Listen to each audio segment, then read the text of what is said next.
எங்க ஊர்ல இருந்து ஒரு பொண்ணு வந்தா இல்லையா, மலேசியால இருந்து வந்து அருளினி வந்தா சரிகமாப்பா. அவளை பத்தி ஒரு 2 வார்த்தைகள், நீங்க ஒர்க் பண்ணது எப்படி இருந்துச்சு, அவள் நாட்டியா என்னது, அவ கூட ஒர்க் பண்ணது எப்படி இருந்துச்சுன்றதை சொல்லுங்க. எனக்கு நிறைய பேர் சொன்ன விஷயம் வந்து பார்த்தீங்கன்னா, ஈவன் என்னோட சிஸ்டர் கூட சொன்னாங்க நினைக்கிறேன், எனக்கு அருளினி ரொம்ப பிடிக்கும். ஏன்னா அவள் எப்பயுமே சிரிச்சுக்கிட்டே இருக்கா, அது ஒன்று போதும் அப்படின்ற மாதிரி தே ஃபெல்ட்.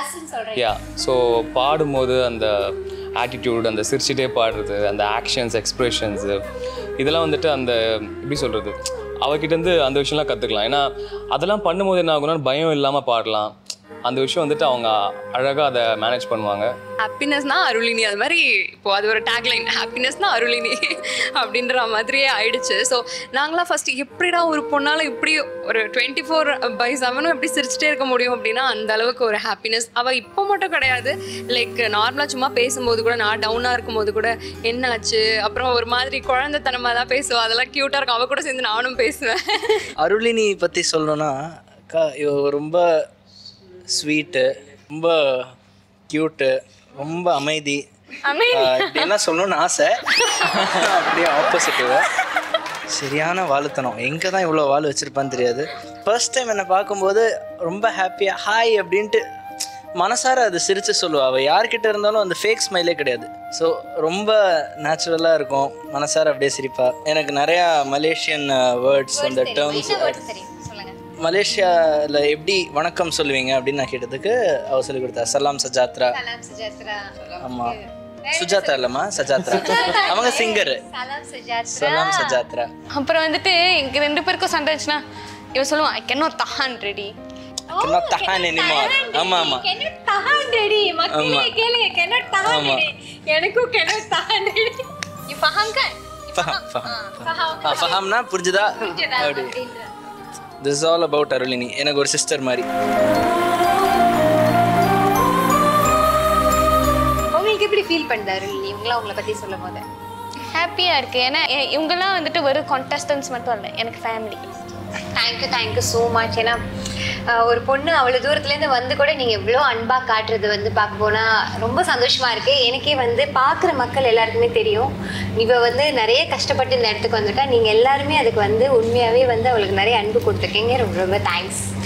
சரிகமாப்பா வந்து உங்களுக்கு எவ்வளோ இம்பார்ட்டன்ட்னு நீங்கள் பேசும்போதே எனக்கு நல்லாவே தெரியுது. சரிகமாப்பா ஸ்டேஜ்க்கு நீங்கள் வரத்துக்கு என்னெல்லாம் ப்ரிப்பேர் பண்ணீங்க, இது உங்களுக்கு என்னெல்லாம் கொடுத்துருக்குன்றது வந்து நீங்கள் 1 by 1 சொல்லுங்கள். என் லைஃப் ஜீ தமிழ் சரிகமாப்பா முன்னாடி அண்ட் பின்னாடி அப்படின்னே தனியாகவே பிரிக்கலாம். ஏன்னா நான் ஆசைப்பட்டது, இந்த ட்ரீம்ஸ் கம் ட்ரூன்லாம் சொல்லுவாங்கள்ல, அது எனக்கு நடந்திருக்கு. நான் எதிர்பார்க்கவே இல்லை இப்படி ஒரு ஸ்டேஜுக்கு போவேன் அப்படின்ட்டு. நான் எங்கே போனாலும் என்னை வந்து ரெக்கக்னைஸ் பண்ணுறாங்க, செல்ஃபி எடுக்கிறாங்க. எங்கள் அம்மா அப்பா மூஞ்சியில் அது தெரியுது, அவ்வளோ சந்தோஷம், அவ்வளோ பெருமையாக இருக்குது. ஜீ தமிழ் வரத்துக்கு முன்னாடி நான் சின்ன வயசுலேருந்து ஒரு 7 to 8 hours வந்து நான் டெய்லியும் ப்ராக்டிஸ் பண்ணுவேன். அப்போல்லாம் போட்ட ஹார்ட் ஒர்க்னால தான் இப்போது இவங்களோடெல்லாம் கம்பீட் பண்ணுற அளவுக்கு நான் இருக்கேன். ஓகே சரத், நீங்கள் சொல்லுங்கள். எனக்கு வந்துட்டு வீட்டில் பெருசாக மியூசிக் தெரிஞ்சவங்க அப்படிலாம் கிடையாது, நான் ஒருத்தன் தான். ஸோ சின்ன வயசுலேருந்து வந்த ஆசை. அப்போ ஃபஸ்ட்டு சொன்ன மாதிரி என்ன பண்ணுறதுன்னு தெரியல, மியூசிக்கை சூஸ் பண்ணியாச்சு, மியூசிக் ரொம்ப பிடிக்கும், ஆனால் எதுவும் பண்ண மாட்டேன். அந்த கரெக்டான டைமு ஜீ தமிழில் சரிகமாப்பா ஆரம்பிக்குது. எனக்கு தெரியாது, என் ஃப்ரெண்டு வந்துட்டு நாளைக்கு நடக்க போகுதுன்னா ஃபஸ்ட் ஆடிஷன் சென்னையில், இன்றைக்கி நைட் எனக்கு சொல்கிறாங்க. நான் வந்து அடுத்த நாள் சரி சும்மா அட்டன் பண்ணலாம் அப்படின்னு சொல்லிட்டு வந்தேன். ஹோப்லாம் வச்சு வரல. ஸோ ஆஃப்டர் ஜீ தமிழ் சரிகமாப்பா வந்ததுக்கப்புறமா ஒரு ஹோப். சரிகமாப்பா வந்துட்டு எனக்கு என்னை பொறுத்த வரைக்கும் எனக்கு ஒரு நம்பிக்கை, எனக்கு ஒரு இடம் கிடச்சிருக்கு, இங்கேருந்து நான் பிடிச்சிட்டு எப்படியாவது நான் முன்னாடி போயிடணும் அப்படிங்கிறத, அந்த ஒரு விஷயம் தான். ஸோ இதுக்கப்புறம் நான் என்ன பண்ண போகிறேன், அந்த ஒரு பயம், வாழ்க்கை பற்றின பயம் இருக்கும் இல்லையா. ஸோ அந்த ஒரு கேள்விக்கெல்லாம் ஒரு முற்றுப்புள்ளியாக இருந்தது சரிகமாப்பா வந்ததுக்கப்புறமா ஸ்டார்டிங்கில். இன்னொரு விஷயம் சொல்லணுன்னு ஒரு இது என்னென்னா, சரிகமாப்பா வர்றதுக்கு முன்னாடி ஒரு ரீலில் பார்த்துட்டே இருக்கும்போது ஷாம்லா அக்காவும் ஜீவன் ப்ரோவும் வந்துட்டு உயிரே பாடியிருந்தாங்க. அந்த ரீலை வந்துட்டு பார்த்தேன். நான் வந்து கற்பனையிலே வாழ்வேன்னு சொன்னேன் இல்லையா, நான் கற்பனை பண்ணிக்கிறேன். அந்த ஒரு ஹம்மிங் வரும்போது நானும் அந்த சிங்கரும் சேர்ந்து பாடுறோம். அப்போ ஜட்ஜஸ் எல்லாம் என்ன பார்க்குறாங்க. அப்போ வந்துட்டு அப்படியே அங்கே ஒரு மொமெண்ட் க்ரியேட் ஆகுது, அப்படியே எல்லாரும் அழுகுறாங்க. இந்த மாதிரிலாம் வந்துட்டு ஒரு ஆசை இருந்தது. ஆனால் எதிர்பார்க்கல இவ்வளோ ரவுண்ட்ஸ்க்கு அப்புறமா எனக்கு உயிரேன்ற பாட்டு எனக்கு கிடைக்கும். இதே நான் நினச்சது, அது பாடி முடிச்சதுக்கப்புறமா தான் நான் ஃபீலே பண்ணுறேன், ஆமாம் இப்படி ஒரு விஷயம் நம்ம நினச்சோம்ல அப்படின்னு சொல்லிட்டு. இதை நான் எல்லாருக்கிட்டையும் சொன்னேன் சில பேர்கிட்ட. ஸோ இந்த மாதிரி ஒரு விஷயம்லாம் வந்துட்டு எனக்கு யூனிவர்ஸ் வந்துட்டு ஒரு விஷயம் வந்துட்டு கொடுக்குது நமக்கு அப்படின்னு சொல்லிட்டு ஒரு ஹோப்பு.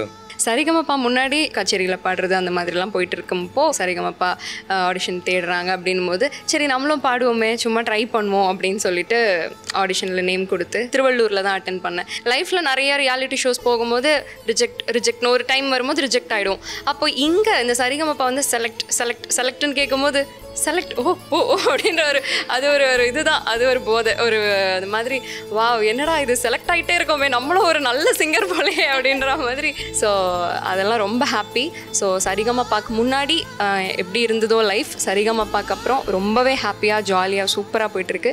ஸோ இதே மாதிரி எல்லாருக்கும் போகணுன்ட்டு என்னோட விஷஸ்.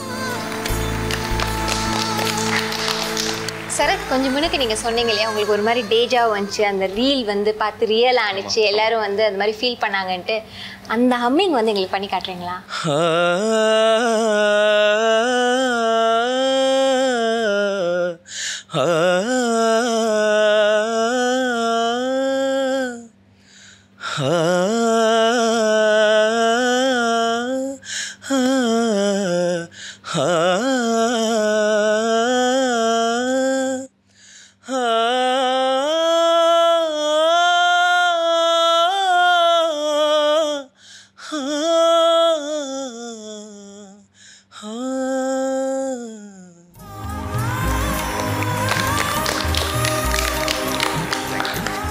ஜீ Tamil making dreams come through மாதிரி உங்கள் எல்லார் லைஃப்லேயுமே வந்து அந்த ட்ரீம்ஸ் வந்து உண்மையாகவே நிஜமாயிருக்குன்னு சொல்லலாம். அதுக்கு முழுக்க வந்து சரிகமப்பா அண்ட் ஜீ தமிழுக்கு தான் வந்து நம்ம நன்றி சொல்லணும். எனக்கு ரொம்ப சந்தோஷமாக இருக்குது. பார்க்குற மலேசியா சிங்கப்பூர் மக்கள் மனசுலையும் நீங்கள் நிறைவு படுத்திருப்பீங்கன்னு நம்புகிறேன். ரொம்ப தேங்க்ஸ் இந்த டைம் எனக்காக கொடுத்ததுக்கு. உங்கள் எல்லாருக்குமே ஆல் த வெரி பெஸ்ட். நீங்கள் கண்டிப்பாக மேலும் முன்னேற என்னோட வாழ்த்துக்கள். நன்றி அக்கா.